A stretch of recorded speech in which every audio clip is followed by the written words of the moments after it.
మీనరాశి. ఈ రాశి వారికి ఈరోజు మధ్యమ స్థాయిగా చెప్పవచ్చును.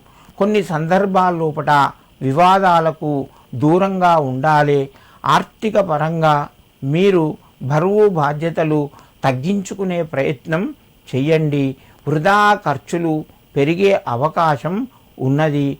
కుటుంబ సభ్యుల యొక్క సహాయ సహకారాలు సంపూర్ణంగా లభిస్తాయి. సమయానికి కొన్ని నిర్ణయాలు కఠినంగా తీసుకుంటారు. దానివల్ల మీకు మేలు కలుగుతూ ఉంటుంది, కలిసి వస్తుంది.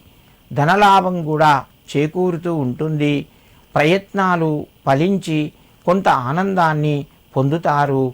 మీనరాశి వారు ఈరోజు లక్ష్మీదేవికి ఏదైనా తీపి పదార్థాన్ని నివేదించి మీ పనులు ప్రారంభించండి. మీకు మరింత శుభయోగం కలుగుతూ ఉంటుంది.